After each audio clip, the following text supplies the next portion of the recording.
Hello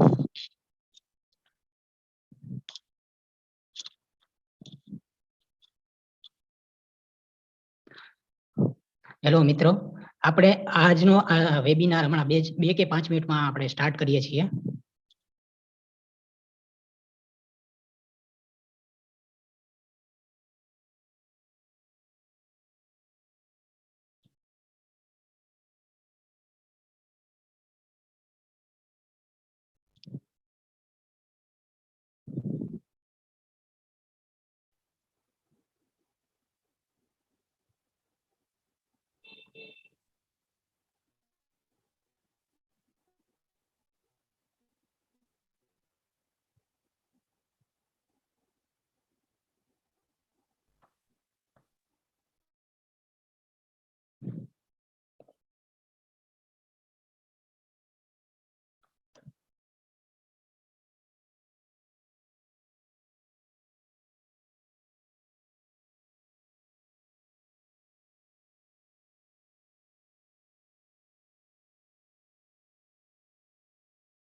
good evening all of you.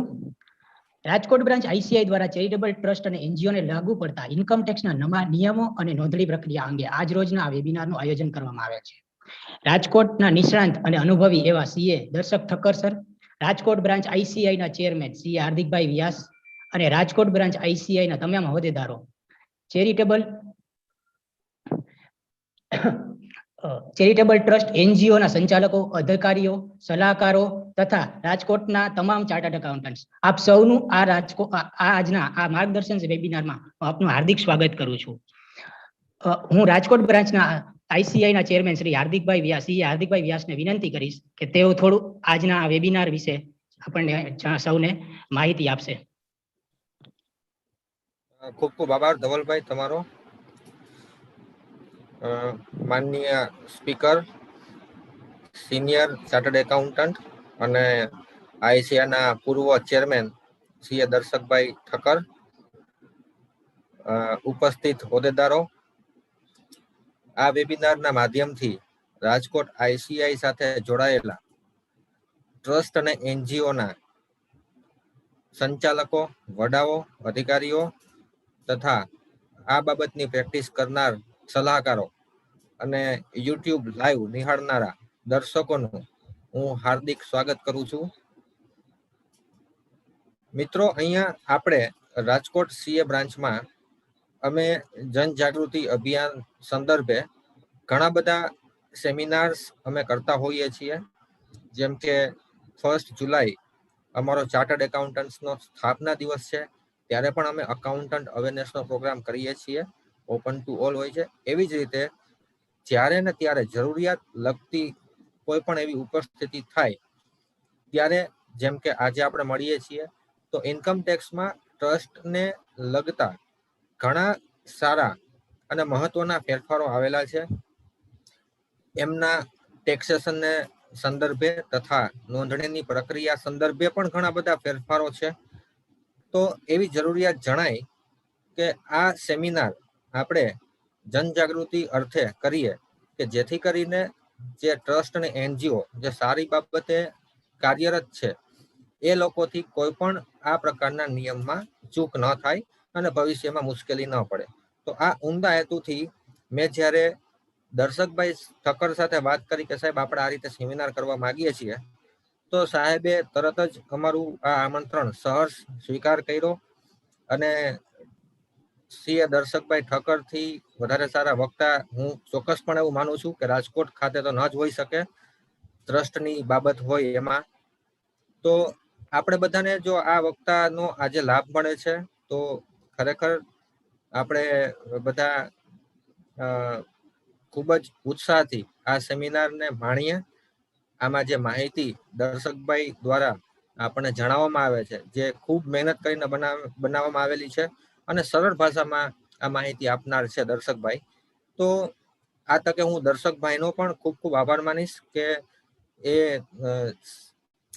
Senior chartered accountant થઈ અને આ ઇન્સ્ટિટ્યૂટના માધ્યમથી આપણને બધાને આ વિશે માહિતી આપવા માટે અત્યારે તત્પર છે.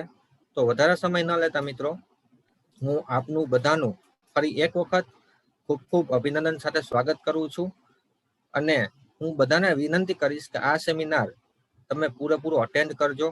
અને છેલ્લે દર્શકભાઈએ લગભગ બધી વિગતો આવરી લીધી છે આ સેમિનારમાં, પણ જો તમારા કોઈ પણ પ્રશ્નો છેલ્લે રહી જાય છે તો આપણે પ્રશ્નોત્તરીનું સેશન પણ રાખેલું છે.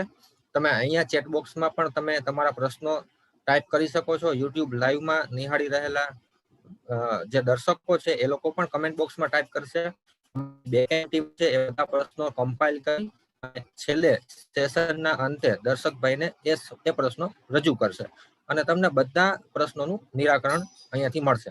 તો આ તકે હું બધાનું હાર્દિક સ્વાગત કરું છું અને દર્શકભાઈનો પણ એક ખૂબ ખૂબ આભાર માનીશ આ તકે. અને વધારે સમય નહીં લેતા હું ધવલભાઈને વિનંતી કરું કે આ સેમિનારને આગળ ધપાવે. ધવલભાઈ. હાર્દિકભાઈ, થેન્ક યુ હાર્દિકભાઈ. મિત્રો, આપણે સૌ જાણીએ છીએ કે નાણાકીય વર્ષ 2021માં ચેરિટેબલ ટ્રસ્ટ અને એનજીઓની નોંધણી પ્રક્રિયા અને નિયમોમાં ઘણા બધા ફેરફાર કરવામાં આવેલ છે. આ નિયમોથી ચેરિટેબલ ટ્રસ્ટ અને એનજીઓમાં શું અસર થશે અને આગળ આપણે આ નિયમોનું કેવી રીતે પાલન કરવું, એની સંપૂર્ણ અને સચોટ માર્ગદર્શન માટે આપણી વચ્ચે રાજકોટના નિષ્ણાત અને અનુભવી ચાર્ટર્ડ એકાઉન્ટન્ટ દર્શક સર આપણી વચ્ચે ઉપસ્થિત છે. દર્શક સર રાજકોટના એક નિષ્ણાત અને જાણીતા અનુભવી ચાર્ટર્ડ એકાઉન્ટન્ટ છે. તેઓ 1998 થી રાજકોટમાં આની પ્રેક્ટિસ કરી રહ્યા છે. 2007-8ના વર્ષમાં Darshak sir Rajkot branch of આઈસીઆઈના ચેરમેન તરીકે પોતાની ફરજ બજાવી ચૂક્યા છે. દર્શક સર વર્ષોથી આવી જ રીતે ઇન્કમ ટેક્સના માળખામાં કે કોઈ પણ બીજા માળખામાં જ્યારે પણ ફેરફાર થયા છે ત્યારે પોતાનો અનુભવ અને બધી સંસ્થાઓમાં તેઓ જનજાગૃતિ અભિયાનની રીતે પોતાનું માર્ગદર્શન દ્વારા આ સેમિનાર દ્વારા તેઓ પોતાનો અનુભવ શેર કરે છે અને અવિરતપણે પોતાનું માર્ગદર્શન રાજકોટ બ્રાન્ચ ઓફ આઈસીઆઈને તથા લોકોને અવિરતપણે તેઓ આપી રહ્યા છે. તો હવે વધારે સમય ન લેતા હું દર્શક સરને વિનંતી કરીશ કે તેઓ આ માર્ગદર્શન સેમિનારને પોતાના આજના વેબિનારને આગળ ધપાવશે. Darshak sir. Rajkot branch western India regional કાઉન્સિલના ચેરમેન શ્રી સીએ હાર્દિકભાઈ વ્યાસ, સીએ ધવલભાઈ દોશી, હોદ્દેદારો તેમજ આપ શ્રોતાગણો, સર્વપ્રથમ તો રાજકોટ બ્રાન્ચ ચેરમેન સરનું ખૂબ ખૂબ આભાર માનું છું કે આ તકે એક મોકો આપ્યો મને કે જે ચેન્જીસ છે, જે જુદા જુદા ફેરફાર આવ્યા છે એમાં જે કોઈ મંતવ્ય હું આપી શકું જનજાગૃતિના અભિયાનના ભાગરૂપે, તો એ તકે હું અત્યારે ગર્વ અને હર્ષની લાગણી અનુભવું છું. મિત્રો, પાવર પોઈન્ટ પ્રેઝન્ટેશન બનાવ્યું છે એ લઈ અને આપણે આગળ ચાલશું. ટ્રાય કરી છે કે ગુજરાતીમાં જેટલું આપને બતાવી શકું એટલું.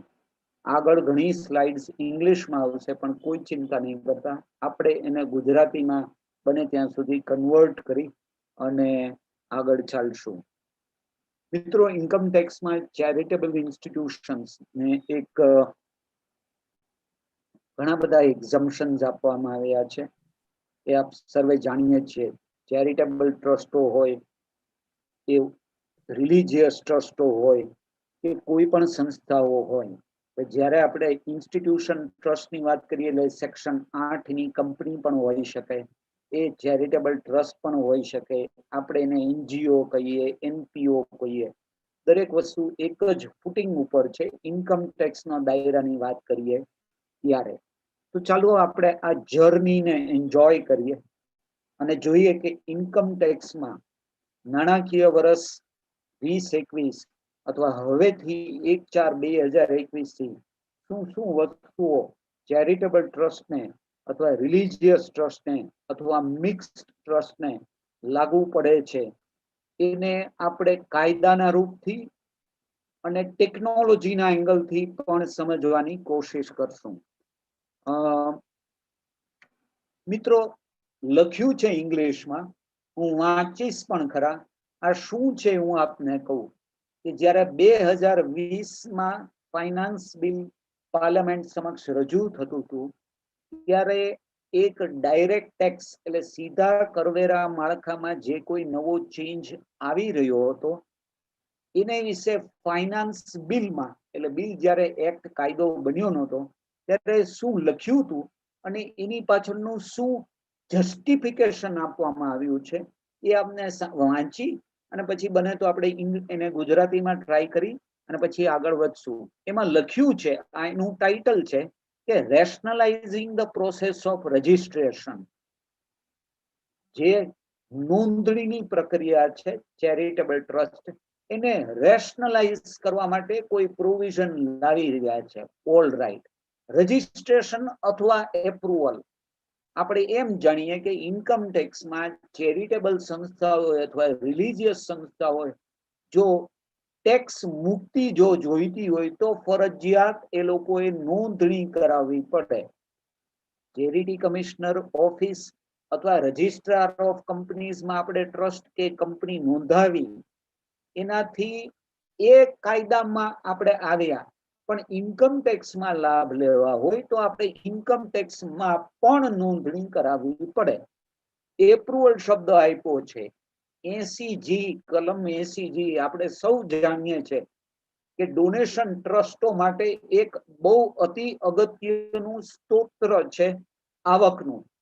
એટલે ડોનર જે લોકો પબ્લિક એટ લાર્જ જે ડોનેશન કરે છે સંસ્થાઓને, એને જે 80G નું સર્ટિફિકેટ આપવામાં આવે છે એને એપ્રુવલ કહેવામાં આવે છે. એટલે મેં એને હાઇલાઇટ કર્યું. ચાલો આગળ ચાલીએ. હવે જે વસ્તુ આવી રહી હતી, એકચ્યુઅલી જે શબ્દ, પેલું તો ટાઇટલ હતું, આ શબ્દો શું લખવામાં આવ્યા છે એમાં કીધું છે કે ધ પ્રેઝન્ટ પ્રોસેસ, એટલે 2020 નું ફાઇનાન્સ એક્ટ ફાઇનાન્સ બિલ રજૂ થતું હતું ત્યારે ત્યારની પરિસ્થિતિ શું હતી કે ત્યારની પરિસ્થિતિમાં એમ હતું, આવું ઓફકોર્સ ફાઇનાન્સ બિલમાં લખાયેલું છે કે અત્યાર સુધીની રજિસ્ટ્રેશનની પ્રક્રિયા અથવા એપ્રુવલ એમાં અહીંયા લખ્યું છે કે નીડ ઇમ્પ્રુવમેન્ટ. એટલે એ તો નાણાં મંત્રાલય એ જ સ્વીકારતું હતું કે આ જે કોઈ પ્રક્રિયા જે રીતે ચાલી રહી હતી એમાં ઇમ્પ્રુવમેન્ટની જરૂર હતી.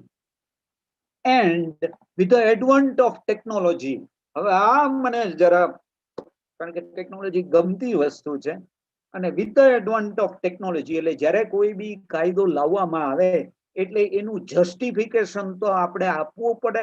ઓલ રાઈટ, એટલે અત્યાર સુધીની પ્રક્રિયા હતી એમાં ઇમ્પ્રુવમેન્ટની જરૂર હતી, એ તો પાક્કું છે. અને હવે with the advent of technology, અને જોજો હજી આગળ લખ્યું છે keeping in mind the practical issue of difficulty in obtaining registration. એટલે practical issue of difficulty in obtaining registration એટલે શું કે ભાઈ નોંધણી કરવા માટે તમે જતા ઇન્કમ ટેક્સમાં ત્યારે ઘણી બધી ડિફિકલ્ટી હતી. શું ડિફિકલ્ટી હતી, કોને ડિફિકલ્ટી હતી, કેટલી, એના ઉપર આપણે ચર્ચા નહીં કરીએ, પણ ડિફિકલ્ટી હતી એવું કીધું, આપણે માન્યું. ચલો આગળ ચાલીએ.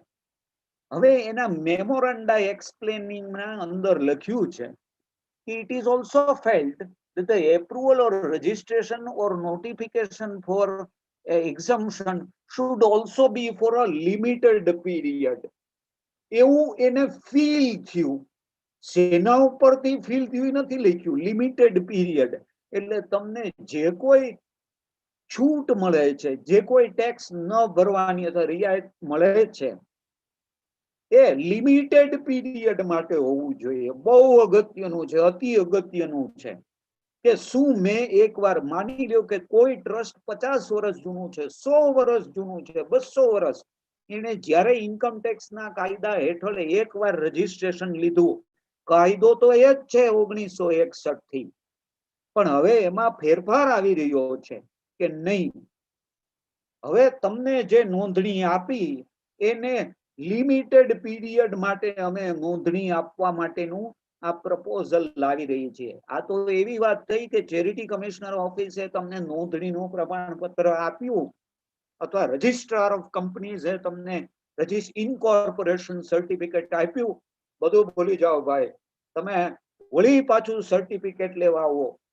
લાઇટર સેન્સમાં કહું તો પીયુસી કેમ આપણે રિન્યુ કરાવવા જઈએ છીએ એવી જ કોઈ કોન્સેપ્ટ થયો. મને યાદ છે ત્યાં સુધી ઇન્કમ ટેક્સમાં નોંધણી માટે 12 એની જે નોંધણી કહીએ છીએ એમાં અત્યાર સુધી આવી કોઈ પીરિયડ બેઝ રજીસ્ટ્રેશન હતું નહીં, પહેલી વાર આવ્યું છે.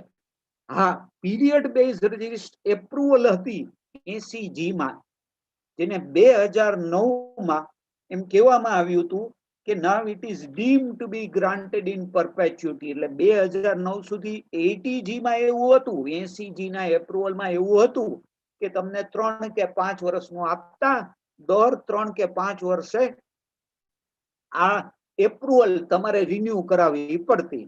All right. પછી 2009 માં એક વેલકમ સ્ટેપ આવ્યું હતું. એમાં ત્યારે એમ કહેવામાં આવ્યું હતું કે આ જે પ્રોસિજરલ વસ્તુ છે આમાં કોઈ જરૂર નથી લાગતી, એટલે હવે જે ટ્રસ્ટોને જ્યાં સુધી એમની નોંધણી કેન્સલ ન થાય ત્યાં સુધી it is deemed to be granted in perpetuity, આવા શબ્દો લખવામાં આવ્યા હતા. એટલે અનંતકાળ સુધી, જ્યાં સુધી ઇન્કમ ટેક્સ રહેશે, જ્યાં સુધી તમારું ટ્રસ્ટ રહેશે, ત્યાં સુધી 80G પણ તમને કાયમી રહેશે. એટલે 2009 સુધી 12 એટલે 12 અને 80G બંને 2009 થી રાધર 12 તો હતું જ, પણ એમાં 80G પણ જોડાયેલું. એટલે કોઈ બી એક ચેરિટેબલ સંસ્થા અથવા રિલિજિયસ સંસ્થાને 12 એક જ વાર લેવું પડતું અને ચેરિટેબલ સંસ્થાને 80G એક જ વાર લેવું પડતું. પણ હવે આ વસ્તુને આખો યુ ટર્ન લેવામાં આવે છે ને એમ કહેવામાં આવે છે કે આ લિમિટેડ પીરિયડ એટલે પીરિયડ બેઝ બંને વસ્તુ, આપનું 12 અને આપનું 80G પીરિયડ બેઝ કરી નાખવામાં આવ્યું છે. All right. આગળ લખ્યું છે કે શું, તો કે આ જે નોંધણી પ્રક્રિયા છે it will act as a check to ensure that the conditions of approval or registration or notification are adhered to.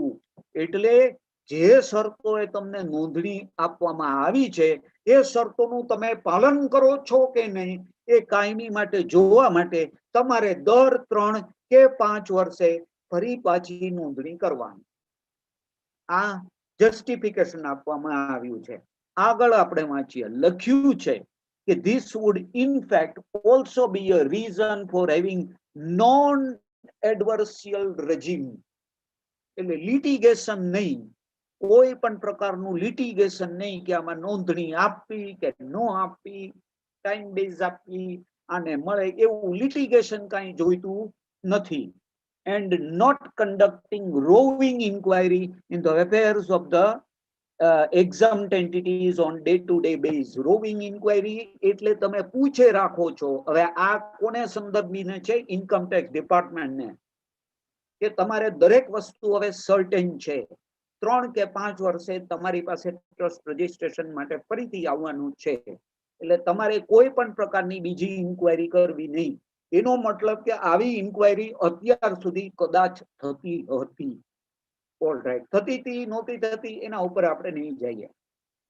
એટલે હવે આ આવ્યું તું નાણાં ખરડો ફાઇનાન્સ એક્ટ 2020 માં પ્રપોઝલ હતી, પછી એક્ટ પાસ પણ થઈ ગયો, પણ અનફોર્ચ્યુનેટલી આ પેન્ડેમિક ને લીધે એની ડેટ ઓફ ઇફેક્ટ કે ક્યારથી અમલ લાવવી આ બધી જોગવાઈઓ એને ડિફર કરવામાં આવ્યું અને છેલ્લે 26મી માર્ચે એક નોટિફિકેશન બહાર પાડવામાં આવ્યું. નિયમો જે ઇન્કમ ટેક્સના રૂલ્સ છે એમાં એક નોટિફિકેશન બહાર પાડવામાં આવ્યું અને આ રૂલ્સ CBDT દ્વારા એક લાવવામાં આવ્યા અને એમાં કહેવામાં આવ્યું કે આ તમામ વસ્તુનો અમલ 1/4/2021 થી કરવામાં આવશે. ચાલો જોઈએ રૂલ્સમાં શું શું છે, કોની માટે લાગુ પડે છે દરેક વસ્તુ. મિત્રો, આ આપણે ચાર્ટ જોઈ એની પહેલા તમને જરાક એક એવી રીતે આપી દઈએ કે તમામ રજીસ્ટ્રેશન પ્રક્રિયા અત્યાર સુધી તમારી પાસે 12A ની નોંધણી હતી, એટીજી ની નોંધણી હતી, કલમ 35 હેઠળ હતી નહોતી, બધું ભૂલી જવાનું તમારે. 1/4/2021 થી નવી જે કાર્ય પદ્ધતિ છે એટલે તમારે પાસ્ટ તમારું બધું ભૂલી જવાનું. હા, ખાલી નોંધણી, બીજું ઘણું બધી વસ્તુ આવે છે કે જે આપણે યાદ રાખવી પડશે. આખી એ લોકોએ 6 ભાગમાં વેચી નાખી. કેટલા? 6. જો 3 તમારી સામે છે, 3 આના પછીની સ્લાઇડમાં આવે છે. એટલે 6 જુદા જુદા, હું એને એમ કહીશ કે સિનારીઓ એ લોકોએ આઈડેન્ટિફાઈ કર્યા. 6 જુદા જુદા સિનારીઓ કે કઈ કઈ પ્રકારની સિનારીઓમાં શું કરવું. પહેલો સિનારીઓ એમ છે કે જે અત્યાર સુધી ટ્રસ્ટો કે જેને ઓલરેડી નોંધણી મળેલી છે અને નોંધણી ચાલુ છે 1/4/2021 સુધી, એટલે કે 31/3/2021 સુધી તમારી વેલિડ નોંધણી થઈ ગઈ છે. થવાની બાકી છે, ઓર્ડર આવવાનો બાકી, કાંઈ નહીં, જેની થઈ ગઈ છે એ લોકોને શું કરવાનું? તો કે એને 3 મહિનાની મુદત આપવામાં આવે છે. 1/4/2021 થી 30 જૂન 2021 સુધી એમને ફરી પાછું, શબ્દ છે રી રજીસ્ટ્રેશન માટે અરજી કરવાની. બંને તમારું 12A અને તમારું એટીજી બંનેને ફરી પાછી નોંધણી પ્રક્રિયામાં મૂકવાનું. તમને જે નોંધણી પ્રક્રિયામાં તમે જૂનામાં હતા એ બધું ભૂલી જવાનું. તમને એક નવું નોંધણી પ્રમાણપત્ર 12A નું અલગ આવશે, એસીજી નું અલગ આવશે અને એ વેલિડ રહેશે 5 વર્ષ સુધી. ત્યારથી 1/4/2021 નાણાકીય વર્ષથી, એટલે આપણે ગણીએ 21-22, 22-23, 23-24, 24-25 અને 25-26, એટલે 31/3/2026 સુધી તમારી આ નોંધણી પ્રમાણપત્રક વેલિડ રહેશે. તૈયારી કરી દેવાની તમારે. 1/4/26 થી વળી પાછું નવી નોંધણી બંને 12A, એસીજી, કદાચ તમે સેક્શન 35માં નોંધાયેલા હોય તો પણ તમારે આ વસ્તુ લાગુ પડશે. આ મારો સિનારીઓ નંબર 1. સિનારીઓ નંબર 2 જે વચ્ચેનું તમે જોઈ રહ્યા છો. સિનારીઓ નંબર 2 લીધા પહેલા અહીંયા 1-2 નવા ટર્મિનોલોજી આવશે, નવી વ્યાખ્યાઓ આવશે, પણ હું જેમ આવશે એમ તમને સમજાવતો જઈશ. સિનારીઓ નંબર 2 માં લખ્યું છે કોઈ પણ નોંધાયેલું. હવે નોંધાયેલું એટલે ક્યારનું? કે નોંધાયેલું એટલે નવા રેજીમ. આપણે 2 શબ્દોનો ઉપયોગ અહીંયા કરશું, જૂનું રેજીમ અને નવું રેજીમ. જૂનું રેજીમ એટલે 31/3/2021 ના રાત્રે 11:59 ને 59 સેકન્ડ સુધી હતું એ, અને નવું રેજીમ એટલે 1/4/2021 થી. હવે જૂના રેજીમમાં જો તમે નોંધાયેલા હોય એની વાત નથી. આ બીજો જે પાર્ટ છે એ નવા રેજીમમાં જ્યારે તમે જોડાયો અને વળી પાછું તમારે આખું નવેસરથી કરવાનું થાય. જો ત્યાં લખ્યું છે કલમ 12AB એટલે નવું રેજીમ, એટલે હવે 12A અથવા 12AA નહીં, હવે 12AB થઈ ગયું. હેઠળ નોંધાયેલ સંસ્થા તેમજ જેની નોંધણીનો 5 વર્ષનો સમયગાળો પૂરો થવામાં છે તેઓએ સમયગાળો પૂરો થવાને 6 મહિનાની વાર હોય ત્યારે અરજી કરવાની રહેશે.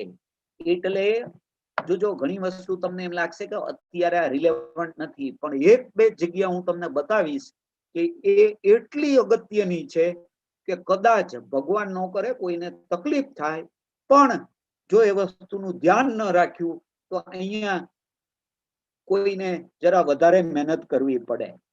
તકલીફ થાય એમ તો નહીં કહીએ, પણ જરા તમારે વધારે મહેનત કરવી પડે ઇન ટર્મ્સ ઓફ તમારે પ્રેઝન્ટ કરવું પડે તો પેપર્સ વધારે આપવા પડે. એટલે સેકન્ડ સિનારીઓ એવો છે કે માની લ્યો કે અત્યારે એક ઓલરેડી નોંધાયેલું ટ્રસ્ટ છે જૂની રેજિમમાં, એની પાસે બારે છે, એની પાસે એટીજી છે, બધું છે, અથવા રિલીજીયસ ટ્રસ્ટ કે જેની પાસે ખાલી બારે હોય. હવે એ આ પેલા પાર્ટમાં તો એ જૂન સુધીમાં અરજી કરી દેશે, ઓલ રાઈટ, કદાચ એને એપ્રિલમાં કરી દીધી હશે, અને અત્યારે સર્ટિફિકેટ હવે આવવા માંડ્યા છે, કઈક 25 મે અથવા 26 મે થી બધાને સર્ટિફિકેટ આવવા માંડ્યા છે, ઓલ રાઈટ.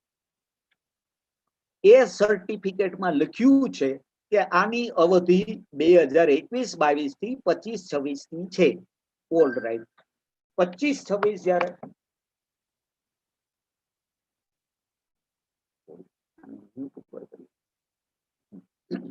25-26 નાણાકીય વર્ષ પૂરું થવાનું હોય ત્યારે તમારે સપ્ટેમ્બર 2025, 30 સપ્ટેમ્બર 2025 પહેલા એક નવી અરજી આવનારા 5 વર્ષ માટે કરી દેવાની. એટલે આ જે પહેલો પાર્ટ છે એ ધીમે ધીમે નીકળી જશે અને પછી હવે બીજો પાર્ટ જ રહેશે. એટલે પહેલા પાર્ટ વાળા જ્યારે એના 5 વર્ષ પૂરા થશે એટલે બીજી કેટેગરીમાં નોંધણીમાં મૂકશે અને 2026-27 થી એમને નોંધણી માટેનો બીજો પાર્ટ આવો જોઈએ. ત્રીજો પાર્ટ, 6 પાર્ટ છે, 6 પ્રકારની. એટલે તમારે જ્યારે કઈ તમે સેગમેન્ટમાં પડો છો, કયા ઝોનમાં પડો છો, અતિ અગત્યનું છે. અને દરેક જગ્યાએ ઘણા બધા એના પેટા નિયમો પણ છે, તો તમારે સમય મર્યાદા ખાસ નોંધી લેવી. ત્રીજો પાર્ટ જોઈએ, એમાં લખ્યું છે કે ઇન્કમ ટેક્સ હેઠળ પ્રોવિઝનલી, જો આ એક શબ્દ નવો આવ્યો, પ્રોવિઝનલી નોંધાયેલ. એટલે 2 શબ્દ યાદ રાખવા, તમે નોંધાયેલ તો હશો પણ પાકું કરી લેજો, તમે 5 વર્ષ માટે ફાઇનલ નોંધાયેલા છો કે તમે પ્રોવિઝનલ નોંધાયેલો છો, બેમાં ફેર છે. એ શું છે પ્રોવિઝનલ નોંધણી આપણે જોશું આગળ.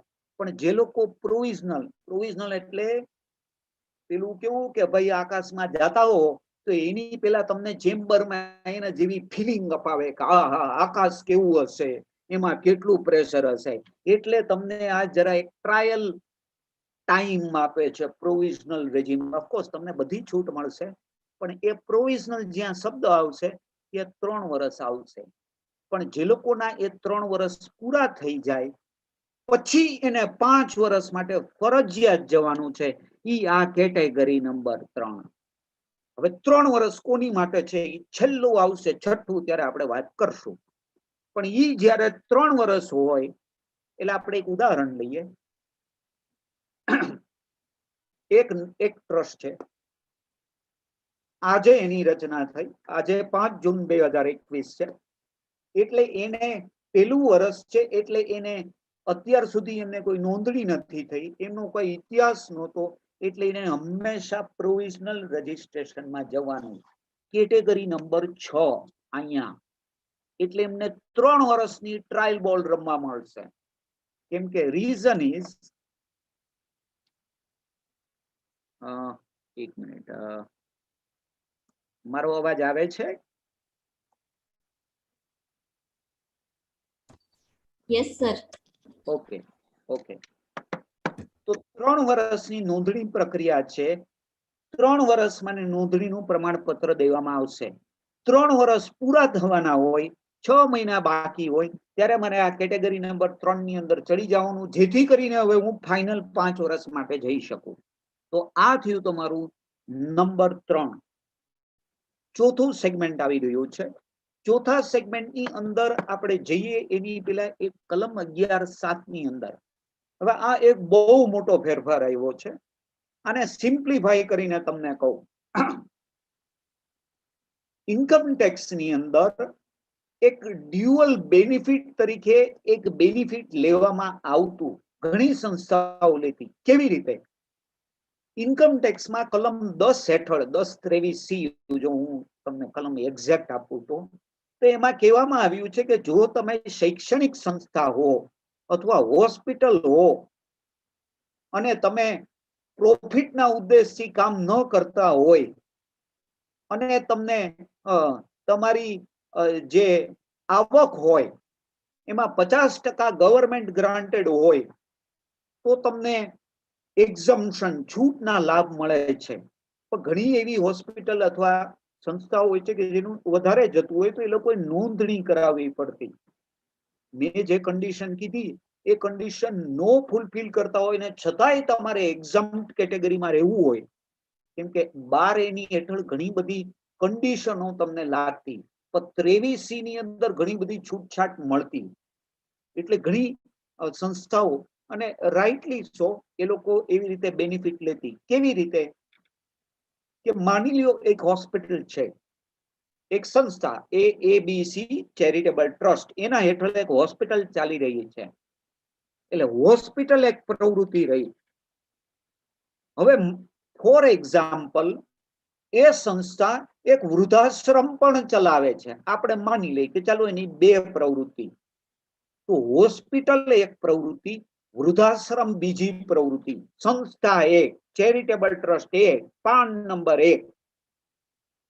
હવે આના કેસમાં શું થતું કે હોસ્પિટલ માટે તમને છૂટ મળતી, પણ વૃદ્ધાશ્રમની એક્ટિવિટી માટે તમારે 12A નું સર્ટિફિકેટ ફરજિયાત લેવું પડતું.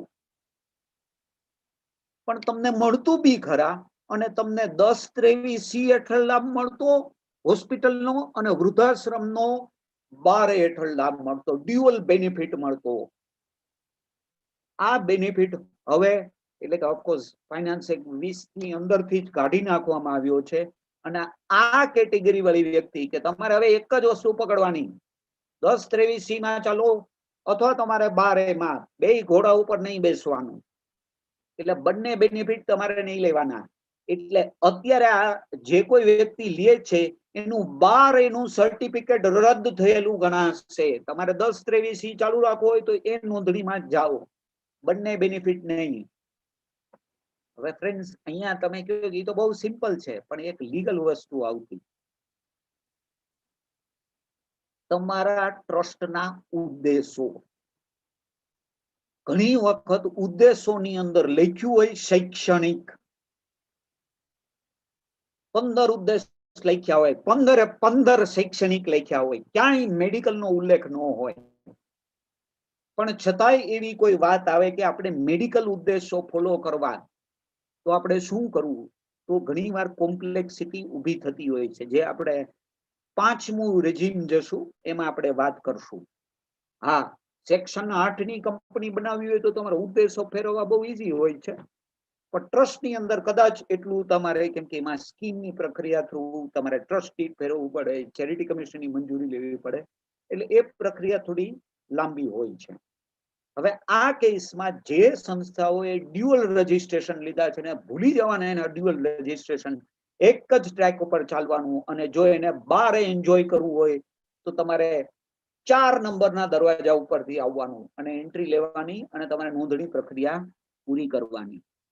આપણે જઈએ 5 નંબર અને અતિ અગત્યનું, મોડિફિકેશન ઓફ ઓબ્જેક્ટ્સ. જે હું આપને કહી રહ્યો હતો કે શૈક્ષણિક સંસ્થા છે એનું ટ્રસ્ટ ડીડ ઉપાડો, 15 ઓબ્જેક્ટ લખ્યા, 15 એજ્યુકેશન.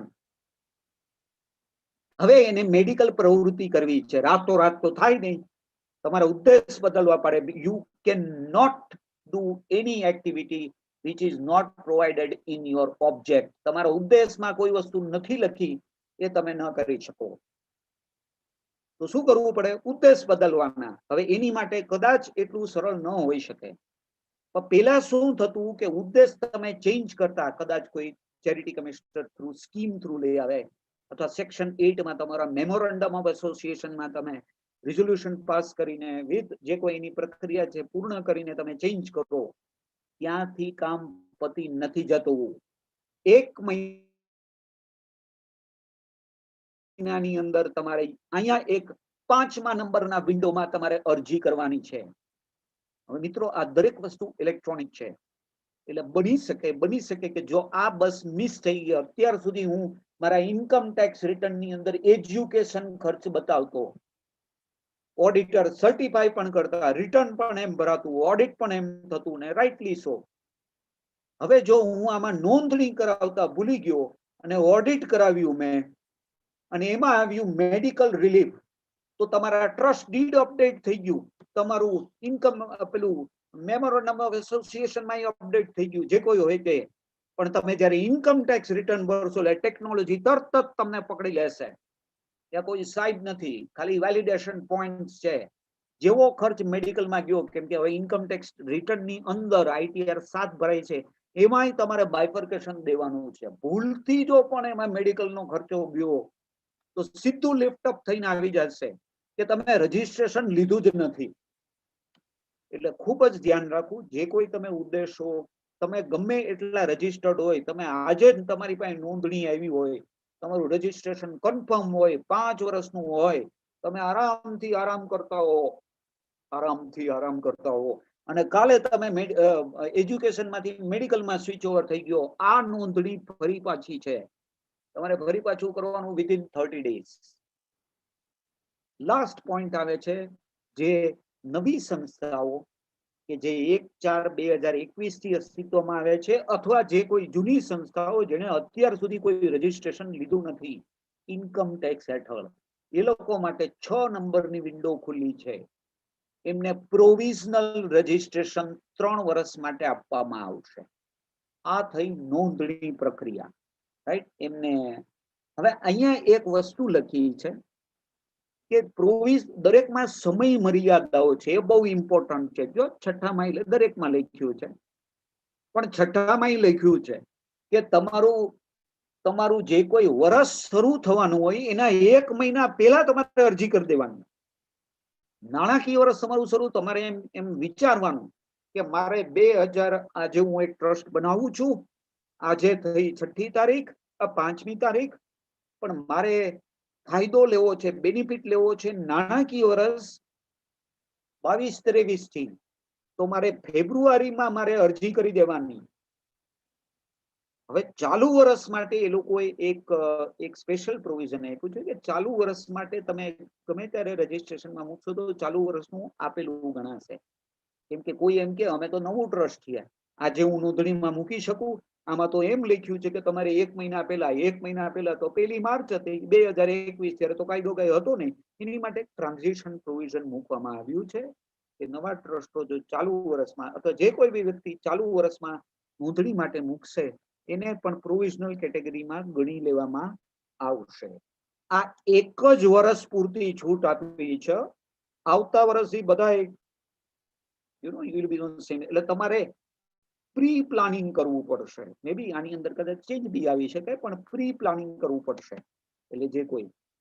અચ્છા, હવે 10-23C વિશે વાત કરીએ. કે જે મેં આપને વાત કરી કે હોસ્પિટલ અથવા એજ્યુકેશનલ સંસ્થાઓ કે જે નફાના ઉદ્દેશથી કામ નથી કરતી, ભલે એમને નફો હોય પણ પ્રોફિટ એમનો મોટિવ ન હોવો જોઈએ. ડિસ્ટ્રીબ્યુશનમાં પ્રોફિટ તો ન જ હોય, તો પ્રોફિટ મોટિવ ન હોવો જોઈએ. અને એ લોકોને either they are substantially finance by government, એટલે 50% વધુ કરતા વધુ ગ્રાન્ટ આવતી હોય, અથવા તમારી 5 કરોડ કરતા ઓછી ઇન્કમ હોય. એટલે ટૂંકમાં 4 પ્રોવિઝન છે. 4 મહિને ભેગા કરીને 2 કરીને આપ્યા છે. 2 હોસ્પિટલ માટે છે, 2 એજ્યુકેશનલ ઇન્સ્ટિટ્યુશન માટે છે. હોસ્પિટલ માટે એવી રીતે છે કે તમારી એક કેટેગરી કે તમારે 50% કરતા સરકારે ગ્રાન્ટ આપતી હોય તો તમે 10-23C3 ABAC ADA 4 કેટેગરી છે, એમાંથી આવી શકો. તમારે કાંઈ જ કરવાની જરૂર નથી, તમે બધા એક્ઝમ્પશન એન્જોય કરી શકો. અથવા તમારી 5 કરોડ કરતા ઓછી આવક હોય અને તમે hospital not for profit, same criteria educational institution માટે પણ લાગે છે. અતિ અગત્યનું છે. હવે આ સિવાયની સંસ્થાઓ જેને 10-23C માં રજીસ્ટ્રેશન લેવાનું છે, આ બધી તમે કહો કે મારે 6 કરોડની આવક છે અને મારે 11-12 માં નોંધણી નથી કરાવી, 10-23C માં લેવી છે, તો તમારે અહીંયા આવવાનું. તો આ કેટેગરી ફૂલફિલ થતી હોય, આ બધી બીજી 4 કેટેગરી છે, તો તમે 10-23C માં નોંધણી કરાવી શકો. 10-23C માં કરાવાય કે 12A માં કરાવાય, બંને વચ્ચેના ઇફ્સ ઘણા બધા છે, બેનિફિટ કોને છે, એટલે એ ચર્ચામાં આપણે અત્યારે નહીં ઉતારીએ. ચાલો આગળ ચાલીએ. આ બધી ટાઈમ ફ્રેમ આપવામાં આવી છે, એટલે આની અંદર મેં ઓલરેડી ડિસ્કસ કર્યું છે. જે 6 પાર્ટ છે એમાં પહેલો, બીજો, આ ત્રીજો, ચોથો અને 5મો, 6થો, જે મેં હમણાં ચર્ચા કરી. આપણે આગળ જઈએ અને થોડા ઉદાહરણો પણ લઈએ કે જેથી કરીને આપને એક્ઝેક્ટ ખ્યાલ આવી જાય કે આપણે ઉદાહરણ જો ટાઈમ મળશે ને તો આપણે ફરી પાછું લઈશું, કેમ કે આપણી પાસે થોડોક ટાઈમની પેલી છે, તો ટાઈમ પરમિટિંગ આપણે લેશું અને સીધા આપણે ચાલી જઈએ 1/4/2021 ના રોજ પ્રોવિઝનલી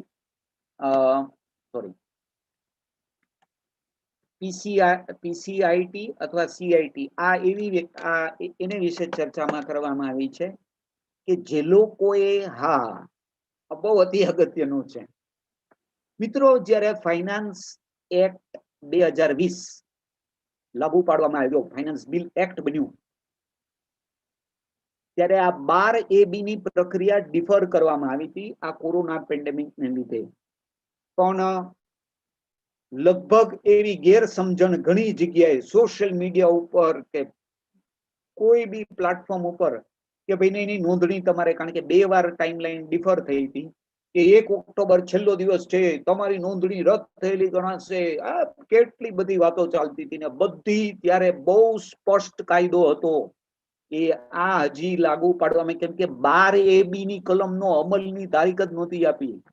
પણ એનીવે જે થયું હોય ત્યારે ઉતાવળમાં ઘણી સંસ્થાઓએ નોંધણી માટે અરજી મૂકી દીધી. માની લ્યો ઘણાએ 1 ઓક્ટોબરે મૂકી, 1 નવેમ્બરે મૂકી, 1 ડિસેમ્બર, 1 જાન્યુઆરી, ફેબ્રુઆરી, કારણ કે 6 મહિના ખબર હતા કે ચાલો આપણે 1 એપ્રિલ એની પહેલા આપણું નોંધણી હોવું જોઈએ. પણ તમારી નોંધણી 12AA માં થતી હતી, 12AB માં નહોતી થતી. આ કોઈએ જોયું નહોતું. અને ઘણા કે ભાઈ નહીં આ તમારે કરાવી લઈ જોઈએ, આમ જોઈએ, બધી વાત એક પણ વાત સાચી નહોતી. હવે ત્યારે છતાંય ત્યારે જે કોઈ વ્યક્તિએ મૂકી એ તો જૂના રેજીમમાં અરજી હતી. હવે એની બની શકે કે 31 માર્ચે સર્ટિફિકેટ નો આવ્યું અથવા 31મી માર્ચે આવી ગયું. 31મી માર્ચે આવ્યું તો તમે પેલા દરવાજામાં જ છો, તમારે ફરી પાછી અરજી કરવી. પણ ધારો કે 31 માર્ચે નો આવ્યું, જેનું નો આવ્યું, આઈ એમ સોરી કે એ લોકોના બેડ લક, કેમ કે જેનું હવે એ લોકોનું હવે આવ્યું, પણ હવે એ લોકોને 3 વર્ષની અવધિ મળે. તમારું ઓલરેડી રજીસ્ટ્રેશન હતું, ખાલી કાયદાની સમજણ વગર ફરી પાછું નોંધણીમાં મૂક્યું. ઓક્ટોબર, નવેમ્બર, ડિસેમ્બર, તમારું એપ્રિલમાં આવ્યું, તો એપ્રિલની અંદર એ તમારું હવે તમારું ગણાશે પ્રોવિઝનલ રજીસ્ટ્રેશન અને 3 જ વર્ષનું. જો તમે રાહ જોઈ હોત તો હવે જે નોંધણી થાય છે એમાં 5 વર્ષની નોંધણી આવે છે. કેમ કે પ્રોવિઝનલ રજીસ્ટ્રેશન આવે એટલે તમારી નિયત સમય મર્યાદાની અંદર ફાઇનલમાં મૂકી દેવું પડે 6 મહિના. એટલે તમારો આનંદ ખાલી એપ્રિલ થી સપ્ટેમ્બર સુધીનો જ રહેશે. તમારે સપ્ટેમ્બર, કેમ કે તમારી પ્રવૃત્તિ ચાલુ છે, એમાં લખ્યું છે 6 months, જે whichever is earlier.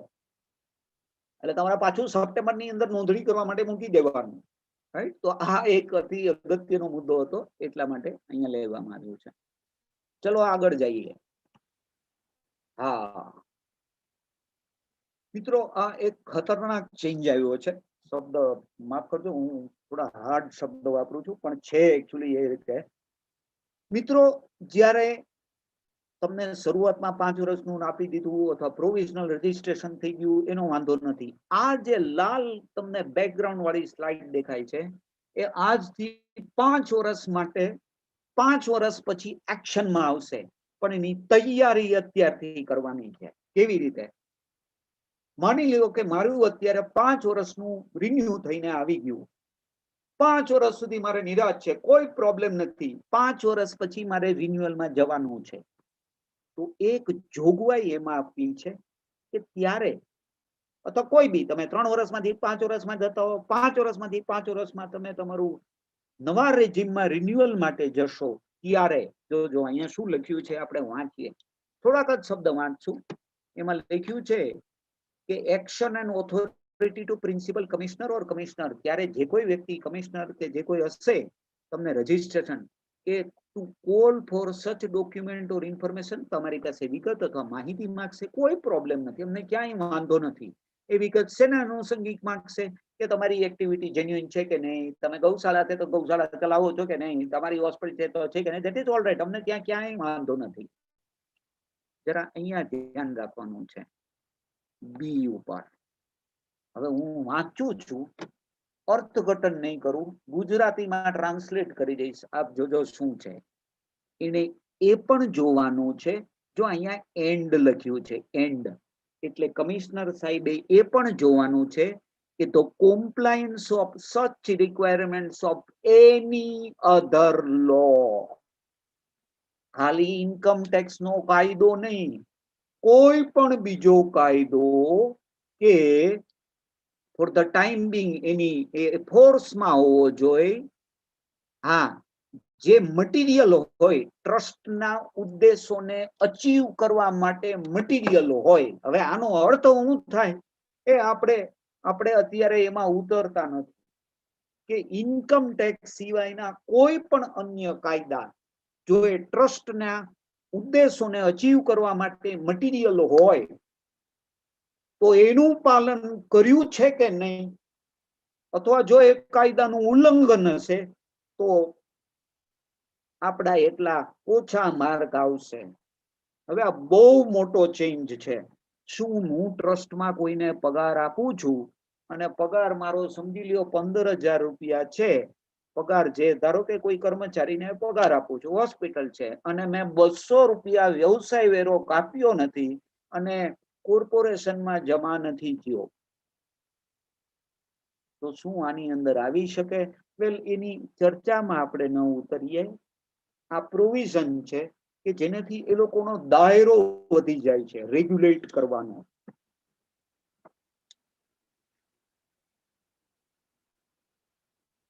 આની આપણે ચર્ચા કરવી. અચ્છા, એક હવે આપણે જે ઇમ્પોર્ટન્ટ વસ્તુઓ છે એના ઉપર જ ફોકસ કરશું, એટલે અમુક સ્લાઇડ ને હું સ્કીપ કરું છું. હા, ઇન્કમ ટેક્સમાં નોંધણી માટે જરૂરી વિગત, શું વિગતો આપવી, બધી નોર્મલ વસ્તુઓ જ છે, રાઈટ? કે ભાઈ તમારું ટ્રસ્ટ ડેટ, નોંધણીનો દાખલો, તમારી સેક્શન 8 કંપની હોય તો મેમોરેન્ડમ, આર્ટિકલ્સ, એ બધું સેલ્ફ સર્ટિફાઈડ હોવું જોઈએ.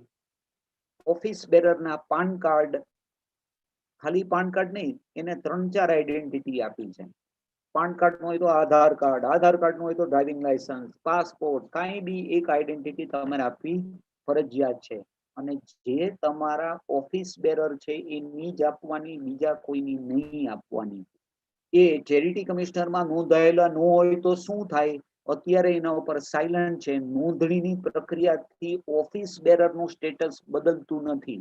હું ચેરિટી કમિશનરમાં જાણ કદાચ 2-4 દિવસ મોડું કરું અને અહીંયા આપી દઉં તો એમાં કોઈ ગુનો થતો નથી. હા, મારે ત્યાં કમ્પ્લાય વેલા મોડું કરાવી દેવાનું, રાઈટ? એટલે એ વસ્તુ ધ્યાન રાખવાનું. આવીએ આપણે ઉદ્દેશ, પેલા જે આઈડેન્ટિટી ઉપર, જે મેં વાત કરી કે કઈ કઈ આઈડેન્ટિટી આપવાની છે. અહીંયા લખેલું છે કે ભાઈ તમે PAN card, Aadhaar card, tax payers identification number, photograph, પેલું ઇલેક્શન કાર્ડ વગેરે વગેરે. તો આપણે એના ઉપર નહીં જઈએ. મિત્રો, અતિ અગત્યનું છે ઓબ્જેક્ટ્સ ઓફ ધ એપ્લિકન્ટ. એમાં ટીક કરજો, નીચે લખ્યા બી છે. અહીંયા મેં જે પેલી વાત કરી કે તમારા ડીડમાં, ઓડિટ રિપોર્ટમાં એકચ્યુઅલી કામ કરો છો, આ મેચ થવું જોઈએ.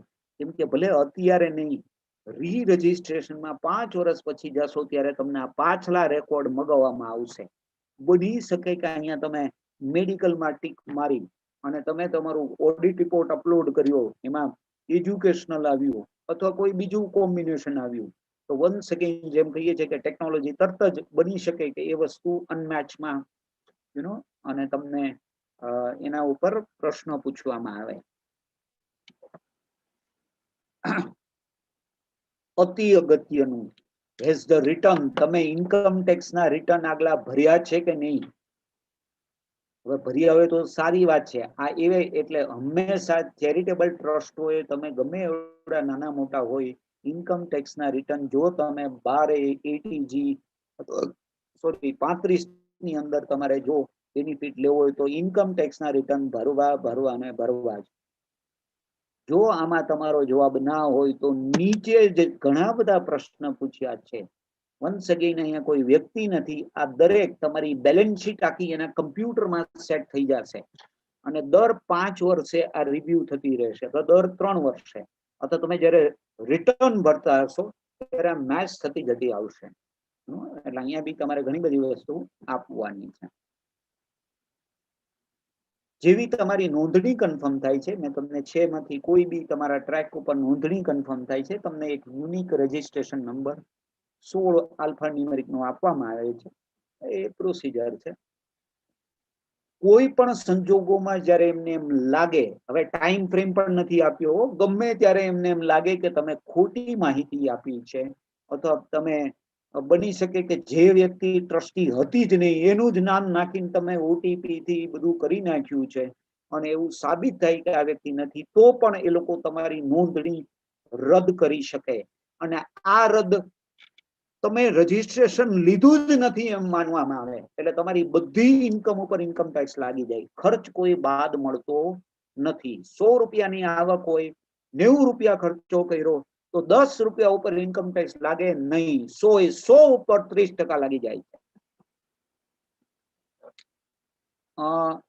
80G માટે સેમ વસ્તુ છે, તમારે જુદા જુદા રૂટથી નોંધણી કરાવવાની છે. Voluntary contribution made with a specific direction, one or more forms. આની આપણે જરાક આગળ ચર્ચા કરશું.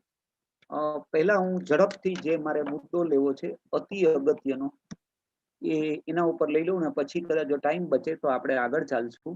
મિત્રો, એ છે કે નાણાકીય વર્ષ 21-22 હવે જે હું બોલવા જઈ રહ્યો છું ઓલરેડી કાયદામાં આવી ગયું છે, એનો અમલ કરવાનો છે. એ સંસ્થાઓએ કે જે લોકો 80G હેઠળ રજીસ્ટ્રેશન લઈ ચૂક્યા છે અથવા લેવાના છે, આપના ડોનર આપને જે ડોનેશન આપે છે, એટલે ડોનર, આપનો ડોનર, તમે એઝ અ સંસ્થા ડોની થયા તો તમારી પાસે 80G નું પ્રમાણપત્ર છે. અત્યાર સુધી તમે પહોંચ પાડીને આપી દેતા, પ્રમાણપત્રની ઝેરોક્ષ આપતા અને બધું બહુ શાંતિથી બધું ચાલતું હતું. 1/4/2021 થી બધું નીકળી ગયું છે. તમારે પહોંચ આપો, ઓલ રાઈટ, એ આપવાની, પણ એ ઉપરાંત આખા વર્ષનું એક ઓનલાઈનમાં રિટર્ન ભરવાનું. કોને? સંસ્થાએ. તમે જેમ TDS ના રિટર્ન ભરો છો એમ જ ડોનેશન નું રિટર્ન ભરવાનું. ડોનરનું નામ, ડોનરની આઈડેન્ટિટી, એમાં શું શું વસ્તુ છે એ બી તમને બતાવી દઉં. હા, સ્ક્રીન શેરિંગમાં ન આવે તો મને કહેજો, તો હું તમને PDF ફાઇલ દેખાય છે કે પેલું છે? તો મારે સ્ક્રીન શેરિંગ ચેન્જ કરવું પડશે. હાજી, PDF ફાઇલ છે કે તમને પાવર પોઈન્ટ દેખાય છે? ચલો હું મારી PDF ફાઇલ તમને શેર કરું છું. યા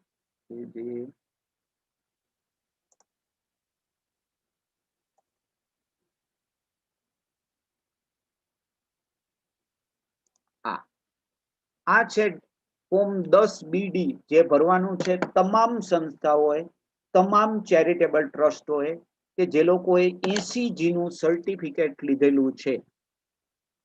મારો અવાજ આવે છે? યસ સર, આવે છે. ઓકે. તમામ સંસ્થાઓએ 80G નું પ્રમાણપત્ર લીધું છે, એમને આ ફરજિયાત. હવે જોજો, આટલી વસ્તુ તમારે દેવાની છે અને થોડી મને ટેકનોલોજી જેને કહેવાય ને કે અહીંયા દેખાય છે કે શું શું થઈ શકે અહીંથી. જો તમારે આ કોલમો ભરવાની છે, એમાં પહેલું તમારે દેવાનું છે કે unique number of the donor, ID code, section code, name of the donor, address of the donor, donation કઈ પ્રકારનું છે, કેવી રીતે એને તમને ડોનેશન આપ્યું, ચેક થી, કેશ થી, કેવી રીતે, અને કેટલું ડોનેશન આપ્યું, રાઈટ? એ અહીંયા છે. પછી જો અહીંયા જે છે સેક્શન કોડ તો ઠીક છે, તમે identification number of the donor માં તમારે આટલી વસ્તુ તમારે દેવાની છે. આમાંથી કોઈ પણ એક આઈડેન્ટિટી દેવાની છે. PAN number, Aadhaar number, passport, election card, driving licence ફરજિયાત. હવે પાન નંબર આપશો તો જ અહીંથી એના ડોનરના 26S માં પોસ્ટ થશે, જેવી રીતે TDS માં થાય છે, અને તો જ એને ડોનેશનમાં એને 80G માં બાદ મળશે. તમે કહો સાહેબ વાંધો નહીં, એને ડોનેશન બાદ નથી જોઈતું, અને એક વસ્તુ થશે અહીંથી, જે તમારો ડોનેશનનો સરવાળો આવશે. ઘણીવાર શું છે, આપણે ડોનરમાં કેશમાં આપ્યું હોય તો એ આપણે બતાવવા માટે જરા આપણને અચકાટ હોય કે ભાઈ બતાવવું કે ન બતાવવું. તો એમાં હજી તમને કહું છું કે એક રૂપિયાનું તમારે ડોનેશન એટલા માટે બતાવવું પડશે કેમ કે આ વસ્તુ ઓનલાઈન જ્યાં છે, આનો સરવાળો છે ઈ તમે જે ઇન્કમ ટેક્સ નું રિટર્ન ભરો એની યારે મેચ થવો જોઈએ. એવું લખ્યું નથી, પણ અમારું અનુમાન છે, કેમ કે આ ટેકનોલોજી જ કંટ્રોલ કરશે કે સાહેબ તમે ડોનેશનના રિટર્ન ની અંદર તો બતાવ્યું છે 10 લાખ અને તમારામાં 15 લાખ રૂપિયા ITR 7 માં બતાવી છે. એનો મતલબ કે 5 લાખ રૂપિયાનું એવું ડોનેશન છે કે જેની વિગતો તમે આપી નથી. એટલે ઇન્કમ ટેક્સમાં એક બીજી પ્રોવિઝન છે, એનોનિમસ ડોનેશન, ગુપ્ત દાન. એની પણ લિમિટ છે. એનોનિમસ ડોનેશન જો પ્રૂવ એટલે એનોનિમસ એટલે ગુપ્ત દાન, ત્યારે જો તમે એટલે તમને એ પૂછી શકે અને જો વિગતો આપણે ન આપીએ તો એના ઉપર 30% ઇન્કમ ટેક્સ ભરવો પડે. એટલે આ અતિ અગત્યનું સ્ટેટમેન્ટ છે. 31 મે પહેલા ભરવાનું છે. કઈ 31 મે? નાણાકીય વર્ષ 2021-22 પૂરું થશે 31 માર્ચ 2021. પછી 61 દિવસ તમને મળશે. 30 દિવસ એપ્રિલના, 31 દિવસ મે મહિનાના. 61 દિવસમાં તમારે આ રિટર્ન અપલોડ કરી દેવાનું અને ડોનરને દેવાનું સર્ટિફિકેટ પણ 31 મે પહેલા ડાઉનલોડ કરી લેવાનું. અહીંયા કાયદામાં જરાક ભૂલ દેખાય છે, કેમ કે TDS માં આવું નથી. TDS માં રિટર્ન અપલોડ કરો ને પછી 30 દિવસનો ટાઈમ મળે છે, પણ અહીંયા કાયદામાં આજની તારીખે જે ભૂલ હોય તો એ લોકો સુધારશે. પણ 31, અચ્છા તમે કહો સાહેબ આ નો કરું તો શું થાય? તો ઇન્કમ ટેક્સ વાળાને અત્યારે એક વસ્તુ બહુ ગમે છે, ઈ છે પેનલ્ટી. નો કહેવાય પેનલ્ટી, તમારી પાસે થોડી લેવાય, તમારી પાસેથી ફી લેવાય. ફી એક સારો શબ્દ એ લોકો ઉપયોગ કર્યો છે. દરરોજના 200 રૂપિયા તમારે દઈ દેવાના, જરાય ઓછા નહીં. દરરોજના 200 રૂપિયા તમારે દેવાના. આ લખ્યું જો અહીંયા એના પ્રોવિઝનમાં. હા, જો delay in filing statement, late fee of 200 rupees. જો મોડું પણ કરો તો 200 રૂપિયા. નો તમે ફાઇલ કરો તો તમને 10,000 રૂપિયા અને 1 લાખ સુધીની પેનલ્ટી લાગી શકે છે.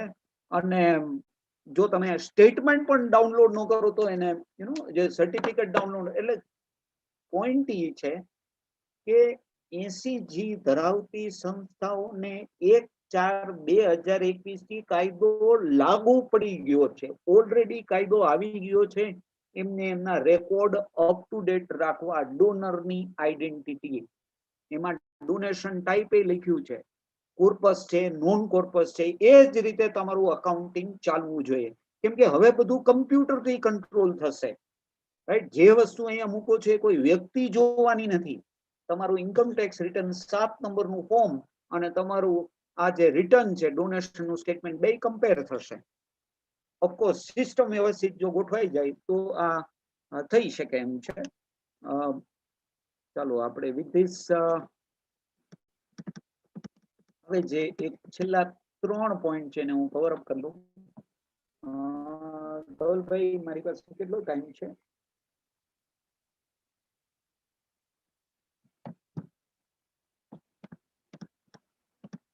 મેડમ, કેટલો ટાઈમ છે મારી પાસે? સર તમારે જ્યાં સુધી લેવું હોય ત્યાં સુધી. એટલે તમારે ઓકે મિત્રો, હું 3 પ્રોવિઝન જે નવા આવ્યા છે એની વિશે પણ ચર્ચા કરીશ. તમે એક્ઝામ્પલ આપ્યો છે પણ હું તમને મૌખિક બતાવી દઈશ, તમને ખ્યાલ પણ આવી જશે કે અત્યાર સુધી શું હતું કે કોઈ પણ ટ્રસ્ટે, સંસ્થાએ, સમજી લો એની આવક 100 રૂપિયા છે, એને ખર્ચ કર્યો 120 રૂપિયા, તો ડેફિસિટ આવી. પણ ડેફિસિટ બધે આવી શકે છે, બિઝનેસમાં આવી શકે છે. તો બિઝનેસમાં ડેફિસિટ આવે તો ઇન્કમ ટેક્સમાં તમે એને 7 વર્ષ માટે કેરી ફોરવર્ડ ને સેટ ઓફ કરી શકો છો. ટ્રસ્ટોની અંદર કેરી ફોરવર્ડ સેટ ઓફની કોઈ જોગવાઈ અત્યાર સુધી હતી નહીં, પણ જજમેન્ટ એવા હતા કે ભાઈ જે ડેફિસિટ હોય એ તમે બીજે વર્ષે તમે સરપ્લસ હોય તો તમે એડજસ્ટ કરો, કેમ કે તમારે 85% વાપરવા ન પડે. માની લો બીજે વર્ષે તમારી 100 રૂપિયાની આવક છે અને 80 રૂપિયા તમે ખર્ચ કર્યા, તો પેલી જે ગયા વર્ષની ડેફિસિટ છે એ તમે આ વર્ષે સેટ ઓફ કરી શકો. આ વસ્તુને સંપૂર્ણપણે નાબૂદ કરી દેવામાં આવી છે. ઇનફેક્ટ એક રીતે જોઈએ તો અનજસ્ટિફાયેબલ કહેવાય, કેમ કે અફકોર્સ એને રીઝન જે આપ્યું હોય કે તમે તમારી ભેગી કરેલી ઇન્કમમાંથી આ પૈસા ખર્ચ કર્યા છે, એ લોજિક પર્સનલી કહું તો મને ગળે ઉતરતું નથી. ડેફિસિટ છે તો છે, રાઈટ, કે મને તમે 15% તો અમે એક્યુમ્યુલેટ કરવા દો છો, રાઈટ, તો તમે એમ કહો ના ના 15% માંથી તમે હવે જે સમજવું એ સમજી લો, તમને ડેફિસિટ કોઈ કેરી ફોરવર્ડ કરીને સેટ ઓફ નહીં મળે તો આ જરા વસ્તુ જરા, કેમ કે તો ટ્રસ્ટોએ ફંડ મેનેજમેન્ટ બહુ અઘરું થઈ જાય. ઘણીવાર શું હોય છે કે કોન્ટિન્જન્સી આવતી હોય છે, તમારે કયો ખર્ચ ક્યારે કરવો એ ધ્યાન રાખવું પડે. હા, આ એક વસ્તુ થતી હતી કે માની લ્યો કે કોઈ ટ્રસ્ટે લોન લીધી, લોન લઈને ખર્ચ કર્યો, ટ્રસ્ટની આવક તો હતી જ, પણ એને 1 લાખ કે 1 કરોડની લોન લીધી અને 1 કરોડનું બિલ્ડિંગ બનાવ્યું. હવે બિલ્ડિંગ ને એપ્લિકેશન એટલે ખર્ચ તરીકે એમને બાદ મળતું હતું, કેમ કે ટ્રસ્ટ કોઈ બી ખર્ચ કરે એમને બાદ મળે, મૂડીગત ખર્ચ પણ બાદ મળે. પછી એ લોન જયારે ભરપાઈ થતી 1 કરોડની ત્યારે પણ બાદ મળતું, એટલે ડબલ ડિડક્શન એક પ્રકારનું મળતું. એને હવે નાબૂદ કરી દેવામાં આવ્યું છે. એટલે આમાં પણ ધ્યાન રાખો કે જયારે તમે લોન કોઈ લઈ રહ્યા હો અને કોઈ ખર્ચ કરી રહ્યા હો, તમને ખર્ચ બાદ ન લેવો. આ લોન જયારે રીપે કરશો, ખર્ચ બાદ લઈ લેવો, પણ લોન રીપે કરશો ત્યારે બીજી વાર ખર્ચે બાદ ન લેવો. અને ત્રીજું, કોર્પસ ડોનેશન, કે જ્યારે કોઈ ડોનર એમ કે ભાઈ આ કાયમી ફંડ છે, આ તમારે રકમ નહીં વાપરવાની, પણ રકમ ક્યાંક ઇન્વેસ્ટ કરી દેવાની, સમજી લો બેંક ફિક્સ ડિપોઝિટ, અને એમાંથી જે વ્યાજ આવે છે વ્યાજ વાપરવાનું, એ કોર્પસ ડોનેશન, કાયમી ડોનેશન.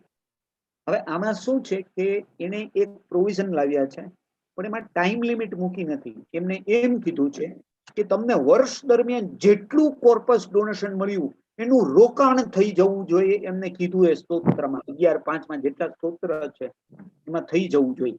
કેટલા ટાઈમમાં થઈ જવું જોઈએ એ કઈ લખ્યું નથી, એટલે થોડુંક ડાઇસ. એટલે જનરલી બેંક ફિક્સ ડિપોઝિટ, એટલે એનો મતલબ એમ થયો કે 31 માર્ચે ધવલભાઈ તમને કોઈ તમારી સંસ્થાને 1 લાખ રૂપિયાનો ચેક આપી જાય, હાંજે ચેક આપી જાય, તો હાંજે ને હાંજે તમારે ફિક્સ ડિપોઝિટ કરાવી લેવાની. હવે આ થોડુંક બની શકે કે આની અંદર રિલેક્સેશન આવે. તો આ 3 નવી જોગવાઈ હતી. ડોનેશનની સામે તમે ખર્ચ કરો, કોર્પસ ડોનેશનની સામે તમે ખર્ચ કરો, એ બાદ મળતો એને પણ હવે બંધ કરી દીધું છે. એમાં એક બહુ ફની જોગવાઈ લાવ્યા છે કે ભાઈ એ ડોનેશન એટલી રકમ તમે વળી પાછી લ્યો ત્યારે તમને બાદ મળશે. 1 લાખ રૂપિયાનો તમે ખર્ચો કર્યો, 1 લાખનું ડોનેશન આવ્યું, 1 લાખનો ખર્ચો કર્યો, એ ખર્ચ તમને બાદ નહીં મળે. વળી પાછું તમે 1 લાખ રીપ્લેનિશ કરો ત્યારે તમને બાદ મળે. હવે આ કઈ રીતે મોનિટર કરવું, રાઈટ, એ થોડુંક પ્રેક્ટિકલ લાગતું નથી. એક પર્સનલ વ્યૂ છે, કદાચ કોઈ આના ઉપર બેટર વ્યૂ આપી શકે. એક નાનકડું એક્ઝામ્પલ લઉં અને જો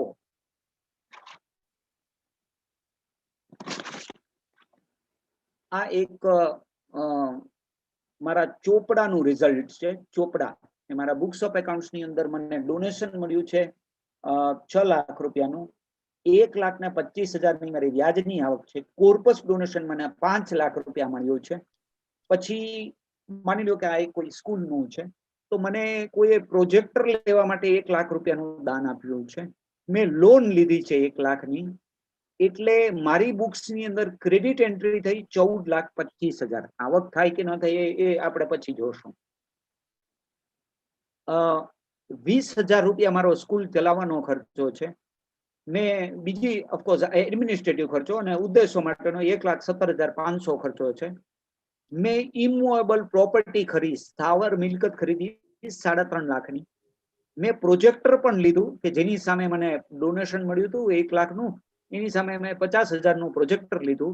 મેં સ્માર્ટ બોર્ડ લેવા માટે લોન લીધી હતી 1 લાખની, એમાંથી મેં સ્માર્ટ બોર્ડ લીધું એટલે મારો ખર્ચ થયો મૂડીગત ખર્ચ થઈને 6,37,500. હવે જો થાય કેવી રીતે? જે નવી જોગવાઈ આવી એનાથી શું અસર છે? અત્યાર સુધી ગણતરી કેવી રીતે થતી? મારું ડોનેશન 6 લાખ, 1.25 લાખ રૂપિયા મારું વ્યાજ, એટલે ટોટલ મારી આવક 7,25,000. આ તમામ ખર્ચ મને બાદ મળતા. કયા? એડમિનિસ્ટ્રેટિવ ઉદ્દેશોના, ઇમૂવેબલ પ્રોપર્ટી મેં ખર્ચ કર્યું હોય તો, પ્રોજેક્ટર મેં લીધું હોય તો, સ્માર્ટ બોર્ડ મેં લીધું હોય, કોર્પસ નોન કોર્પસ જ્યાંથી બી મને ખર્ચ પેલો મળ્યો હોય તો મારો ખર્ચ હતો 6,37,500. મારી આવક થતી 7,25,000. એટલે 87% મેં આવકના વાપર્યા એવું ગણાતું. આવી ગયું નાણાકીય વર્ષ 21-22 એટલે આકારની વર્ષ 22-23. આ 1/4/21 નાણાકીય વર્ષથી હવે શું થશે? મારી આવક તો એટલી ને એટલી ગણાશે પણ મારો ખર્ચ આ બે જ વસ્તુ મને બાદ મળશે. એટલે મારો ખર્ચ ટેકનિકલી 1,37,500. 85% તમે નથી જ વાપર્યા, તમે ફક્ત 18.97% વાપર્યા છે. તમારે બહુ ધ્યાન રાખવું પડશે, નહીં તો પછી તમારો પ્રોજેક્ટ નેક્સ્ટ યર ઘણું બધું પ્લાનિંગ કરવું પડે. રાઈટ? તો આ વસ્તુ ઓલરેડી કાયદામાં 1/4/21 લાગુ પડી ગઈ છે. આમાં એસેસમેન્ટ યર લખ્યું એટલે તમારે 22-23 એટલે કે આ વર્ષ પૂરું થાય અને તમે જે રિટર્ન ભરશો એની માટેની આવે. તો આ એક બહુ મોટો ચેન્જ છે જેનાથી તમારી આખી જેને કહેવાય કે ફંડ ફ્લો અથવા જે પ્લાનિંગ હોય એમાં તમારે ફેરફાર કરવો પડશે. વિથ ધીસ ઓફકોર્સ ટાઈમ ઘણો થઈ ગયો છે તો આપ સર્વે મને શાંતિથી સાંભળ્યો એ બદલ આપ સર્વેનો ખૂબ ખૂબ આભાર માનું છું. Rajkot branch western India regional કાઉન્સિલનો હૃદયથી એમના ચેરમેન સર હાર્દિકભાઈ, ધવલભાઈ, અન્ય ઓફિસ બેરર્સ અને આપ સર્વેનો ખૂબ ખૂબ આભાર. આપના કોઈ પણ પ્રકારના પ્રશ્ન હોય તો આનંદ થશે. I will give my best, try કરું કે આપના પ્રશ્નના જવાબ આપી શકું. Thank you. સર એક ક્વેશ્ચન આવ્યો છે કે registration in new resume certificate income tax portal પર ક્યાંથી ડાઉનલોડ થશે? ઇન્કમ ટેક્સ પોર્ટલ ઉપરથી તમને પરમ દિવસે ખબર પડશે ક્યારથી ડાઉનલોડ થશે, કેમ કે 2 દિવસ પછી આખું પોર્ટલ, અત્યારે કાંઈ કેવું નકામું છે, 2 દિવસ પછી આખું પોર્ટલનું યુઝર ઇન્ટરફેસ ચેન્જ થઈ જાય છે. અત્યારે જેને પૂછ્યું એમને ગોત્યું પણ હશે પણ કદાચ મળ્યું નહીં હોય, ઈમેલ માંથી મળે છે. રાઈટ? એટલે કદાચ એમને ઈમેલ સ્કીપ થઈ ગયો હશે. એવી આશા રાખીએ કે નવું પોર્ટલ સોમવાર એટલે પરમ દિવસથી લોન્ચ થાય ત્યારે તમને ઈ તમારા જેમ ઇન્કમ ટેક્સ રિટર્ન અથવા અધર સર્ટિફિકેટ્સ આ જ્યારે 2014 થી સેન્ટ્રલ સીઆઈટી જે બન્યું, સીઆઈટી એક્ઝામ્પશન, ત્યારથી લોકો ડેશબોર્ડ ઉપર 12A ના સર્ટિફિકેટ રાખવા માંડ્યા છે, 12A 82 બંનેના. એવું જ કદાચ નવું જ્યારે વેબસાઇટ લોન્ચ થાય તો એ મિત્રને મારી એટલી જ રિક્વેસ્ટ કે 48 કલાક જરા જાળવી જાઓ, આવશે જ ત્યાં 100%. Thank you. સર એક બીજો ક્વેશ્ચન આવ્યો છે કે સર્ટિફિકેટ 30 જૂન પછી રિન્યુ કરી શકીએ? સર્ટિફિકેટ 30 જૂન પછી રજીસ્ટ્રેશન કઈ કરી શકીએ એમ? તમે જો 30 જૂન પછી જો ડેટ એક્સટેન્ડ ન થાય એ કોઈ બી નોંધણી કરાવશો, તમે 6થા દરવાજામાં જશો. You are in the 6th window. છઠ્ઠો, મેં તમને 6 દરવાજા બતાવ્યા એટલે તમે પ્રોવિઝનલ રજીસ્ટ્રેશન કેટેગરીમાં જઈ શકશો. બધા જઈ શકાય પણ પ્રોવિઝનલ ઓનલી ફોર 3 years. અને જ્યારે ફાઇનલમાં જાઓ ત્યારે તમારે પછી પેલી બેટિંગ કરવા માટે તમારા આગલા 3 વર્ષના accounts, audit reports, income tax return, inquiry, કોઈ કાયદાનું ઉલ્લંઘન નથી, આ છે તે છે. હવે જે કાયદાની વાત આવી, વન્સ અગેન આ મારી દ્રષ્ટિએ એ બહુ જ હાર્શ પ્રોવિઝન છે. ભલે એક નાનકડી લાઈન લખી પણ ઘણા બધા ડિસ્પ્યુટ આમાં ઉભા થઈ શકે એમ છે. કાયદો એટલે કયો કાયદો? કયો કાયદો? હું એમ કહું કે જે ટ્રસ્ટ ને મટીરિયલ હોય ઉદ્દેશો માટે, તો દરેક કાયદા એવું કોઈ નથી કે હું કોઈ કાયદાને નોન મટીરિયલ ગણું ને હું કોઈ કાયદાને મટીરિયલ ગણું. રાઈટ? તો મેં જેમ કીધું કે 200 રૂપિયાનું મેં હેલ્મેટ ન પહેરીને ગાડી ચલાવવી એ ગુનો જ છે. ગુનો એટલે ગુનો, એને કોઈ કલર ન હોય. રાઈટ? એટલે ઓફકોર્સ આ એક પર્સનલ વ્યૂ છે કે ઘણી જ હાર્શ પ્રોવિઝન છે અને આમાં ઘણા બધા લિટિગેશન થવાના chances. Yes please. Okay sir. બીજા કોઈને કઈ ક્વેશ્ચન છે હવે આજના માર્ગદર્શન સેમિનારમાં?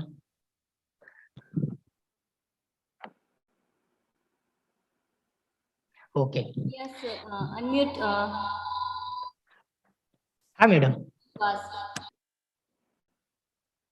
જે કોઈને પ્રશ્ન હોય એ પોતે અનમ્યુટ થઈ અને કરી શકે પ્રશ્ન. Hello sir, I have a question. આપ ગુજરાતીમાં પૂછશો તો ચાલશે. સર આપણે મારી પાસે ઓલરેડી એટીજી અને ટ્વેલ્વ માં જે પેલા જૂના રિઝિમમાં રજીસ્ટ્રેશન હતું ઓલરેડી, જી અને ન્યુ રિઝિમ માટે મેં એપ્લાય કર્યું હતું અને મને હમણાં જ હજી એનું સર્ટિફિકેટ એટીજી અને ટ્વેલ્વ નું મળી ગયું. હવે એ રજીસ્ટ્રેશન મને પ્રોવિઝનલ મળ્યું છે 5 વર્ષ માટે. એમાં લખ્યું છે પ્રોવિઝનલ, એકચ્યુઅલી પ્રોવિઝનલ નથી. એમાં લખાઈને આવે છે પ્રોવિઝનલ, એકચ્યુઅલી પ્રોવિઝનલ નથી, ફાઇનલ જ છે. અચ્છા, ઓકે ઓકે. એ પ્રોવિઝનલ છે ને ઈ આ જે એક્ઝિસ્ટિંગ ને 5 વર્ષ આપે ને એટલે પ્રોવિઝનલ લખે છે. હવે Okay, તમે okay. બીજી વાર કરશો ને ત્યારે પ્રોવિઝનલ નહીં લખે. અત્યારે ઈ તમે જે જોવો છો 3 વર્ષ વાળું પ્રોવિઝનલ નથી. નહીં, એટલે આપની વાત બિલકુલ સાચી. Okay, thank you. જી, થેન્ક યુ. બીજા કોઈને કઈ ક્વેશ્ચન છે?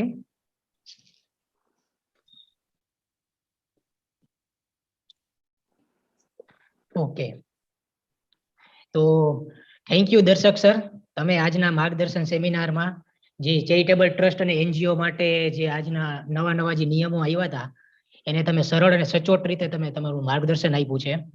તમામ લોકો જે લોકોએ આજના વેબિનારનો લાભ લીધો છે તેઓ સંપૂર્ણપણે માર્ગદર્શન મળ્યું હશે અને તેમને જે કોઈ પ્રશ્નો મૂંઝવતા હશે પોતાના એનું એને સમાધાન પણ મળ્યું હશે.